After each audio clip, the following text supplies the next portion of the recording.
Thank you for joining me today. It's Brian Gubernick, and welcome to the No Days Off podcast, where we believe that every single day brings a new opportunity to get better.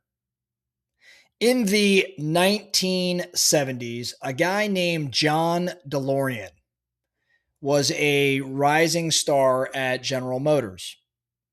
John was young, he was charismatic, he was a brilliant engineer. He actually helped create the Pontiac GTO, which is one of the original muscle cars. John DeLorean had status and security and prestige. He had a very clear path to the top of corporate America. But then John chose to walk away because he believed that he could build something better. So he goes out and launches the DeLorean Motor Company. Stainless steel body on this car. It had these really interesting gull wing doors. It had this very futuristic design. If you don't know what this car looks like, go watch the movie Back to the Future. That is, in fact, the DeLorean, right?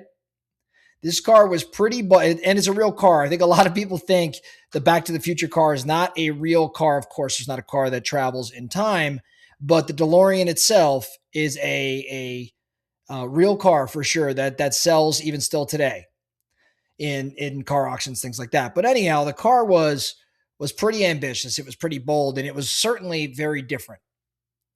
But John DeLorean and his company were also very undercapitalized. They had delay upon delay when making the car. They were way over budget. They were operationally strained. And his company ended up collapsing. Then came the scandal. He was arrested in a highly publicized FBI sting that involved drug trafficking. Later acquitted, but he still had this sting nonetheless, and the company never recovered. Financially, it was a total disaster. Publicly, it was a complete spectacle. Why am I telling you this story, though? John DeLorean did not live cautiously. He didn't stay inside the safe corporate lane that was laid out for him. He left that certainty for vision, and it didn't work. Oh well. History remembers John DeLorean as flawed, yet ambitious and risky, but not passive. And I think that's really important. Now, let me tell you a second story. I want you to contrast that story with someone who also left certainty and made it work, unlike John DeLorean. Phil Knight. In the 60s, Phil Knight was selling Japanese running shoes out the trunk of his car. He had no money, no capital, no brand, no guarantee. He even borrowed $50 from his father to start what later became Nike. For years, this company was fragile. There was cash flow issues, distribution challenges, manufacturing problems. At one point, Nike was days away from collapsing because of the pressure put on it by banks.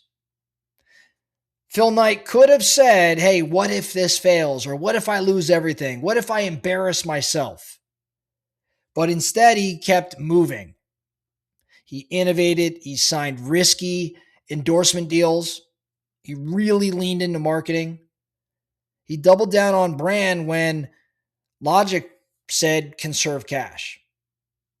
See, Nike didn't become Nike because it was safe. It became Nike because Phil Knight was willing to tolerate uncertainty, which, much like DeLorean, was just another oh well.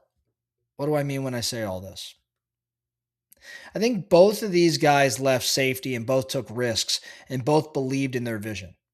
Yes, one of these guys failed spectacularly and the other one built an empire, but neither lived in what I'm going to call the what if.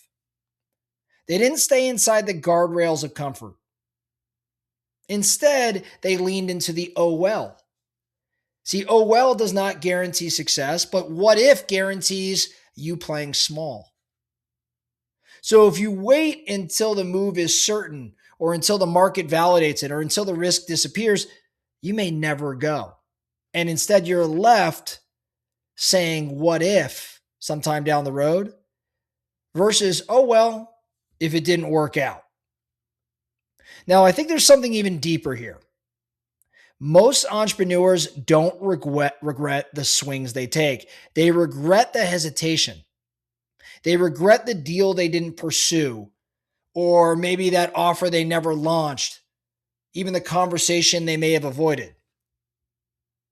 See, failure hurts, but paralysis, like I'm describing here, lingers.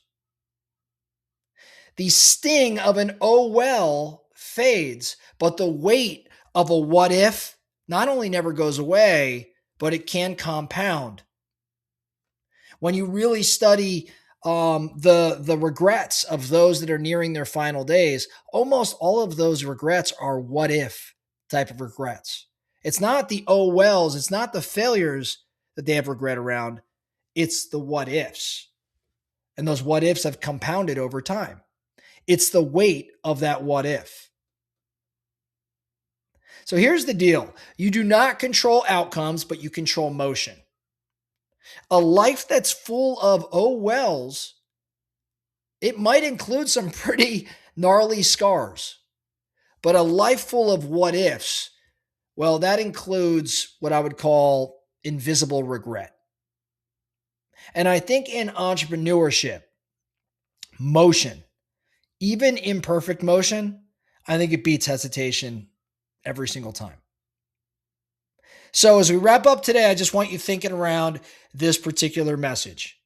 Are you living a life of oh wells where you're willing to take a chance? It may not work out and you're just saying, well, oh well, on to the next. Or are you possibly living a life of what if? Where you're asking, hey, what if this fails? What if this doesn't work out? What if this doesn't go the direction I want it to go?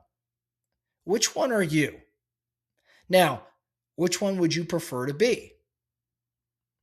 Part of what we do here at No Days Off is bring awareness. And I think today's episode is exactly that. So if you got to change some things up, well, let's get into action today. That's all I have for you today, the No Days Off podcast. Thank you so much for listening. And remember, every single day brings a new opportunity to get better. So let's get after it.